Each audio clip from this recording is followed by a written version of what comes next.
আপনারা দেখছেন SR24x7 news. প্রথমেই জানাই শুভ জন্মদিন। থ্যাংক ইউ, থ্যাংক শুভ ইউ। জন্মদিনে কি ভাবে কাটালে, কেমন সুন্দর আজকের দিনটা কাটলো? সকাল থেকে তো আমার পায়েস খাওয়া। সকাল বাড়িতে সবসময় পায়েস হয়, পায়েস আমার খুব ফেভারিট। আর আগের দিন রাত্রিরে মানে কালকে 12টার সময় আমি ফ্যান্সদের সাথে কেক কাটি, মানে ফ্যান্সদের সাথে আমি ফেসবুকে লাইভ আসি এবং তারা খুব দুঃখ করে যে আপনি একদম লাইভে আসেন না। সবসময় আপনার অ্যালবামই আসছে, সবকিছু দেখে যাচ্ছে, কিন্তু লাইভ আপনাকে দেখতে পাই না। আপনি সেই 5 বছর আগে একবার লাইভ এসেছিলেন হয়তো। তো আমি বললাম ঠিক আছে, এবারে জন্মদিন আমি স্পেশাল, আমি লাইভ এসে তোমাদের সবার সাথে আমি কেক কাটবো। তো 20,000 আমার ওখানে ফলোয়ার্স আছে।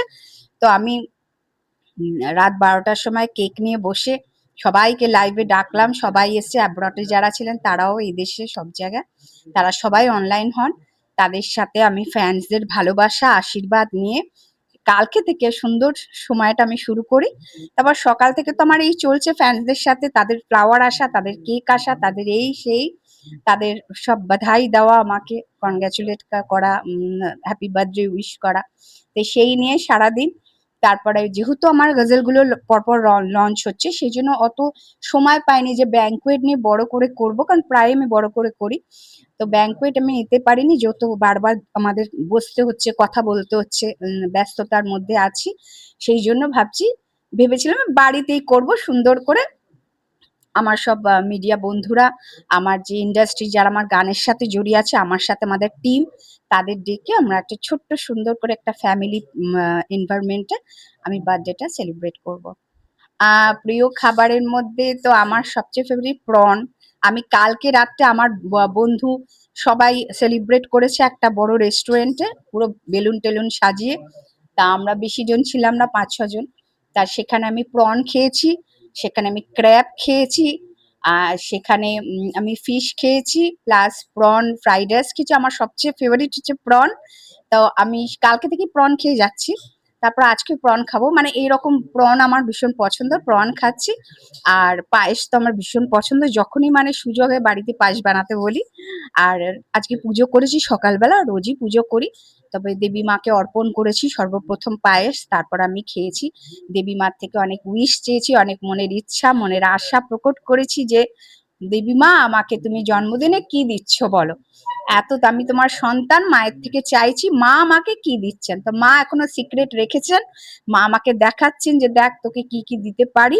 তা আসছে সময় আমি বুঝতে পারবো মা আমায় কি দিলেন। মানে আমাদের যতগুলো গজল অ্যালবাম রিলিজ হবে বা হচ্ছে, 7টা মোট গজল, দশেরা থেকে একদম দিওয়ালি অবধি। আরো দুটো বাকি আছে। কাওয়ালি অনেক ফ্যান্সরা আমাকে পাগল করে দিচ্ছিল যে আপনার মুজরা টাইপের সং প্রত্যেক অ্যালবামে থাকে, কিন্তু কাওয়ালি আমরা শুনতে চাই আপনার লিপে, কারণ সেই আগেকার মানে জেনারেশনে কাওয়ালি ছিল, এখন আর কাওয়ালি একটু ওয়েস্টার্নিশ কাওয়ালি বানান। তো আমরা কাওয়ালি ফার্স্ট করেছি। আর মেখানা যে এত দুর্ধর্ষ, এখন বুঝতেই পারছেন, সব মেখানা মানে শরাব।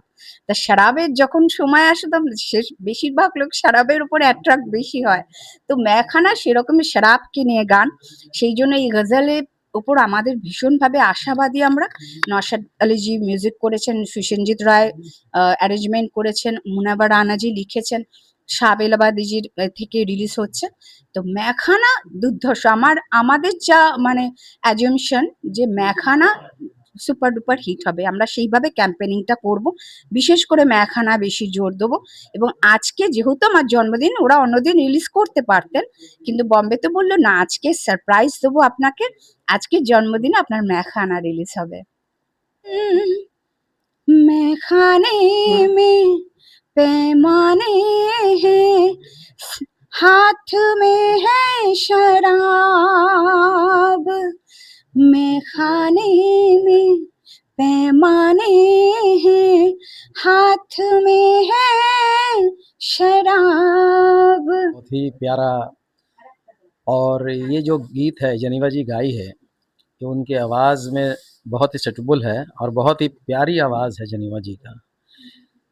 तो इनका तारीफ़ क्या करें, ये तो खुद ही तारीफ़ के काबिल है। और जनीवा जी अभी और बहुत सा जो एल्बम में गा रही है हमारा ट्यून में। अभी हम 7 एल्बम है, जिसमें से वो जेनेवा जी हमारे संग में सुसेनजीत रॉय जिसने अरेंज किया है पूरा म्यूज़िक को, मैंने उसको ट्यून किया है। मैंने जावेद अली जी, रूप कुमार राठौर के संग गाई है, और ऐसे हम लोग काफ़ी एल्बम किए हैं, लेकिन ये कुछ बहुत अलग है। मैं खाना जैसे आपने वो अभी गाई है, तो ये उसके बारे में कहूँगा कि मैं जो मुनव्वर राना साहब लिखे हैं, आज इस दुनिया में नहीं हैं। मुनव्वर राना साहब माने वो अपना माने हमेशा वो माँ के ऊपर लिखते थे, लेकिन उनसे लिखाया गया, वो लिखे और बहुत ही खुश हुए कि आज मैं कुछ अलग लिखा हूँ, लेकिन आज वो दुनिया में नहीं है।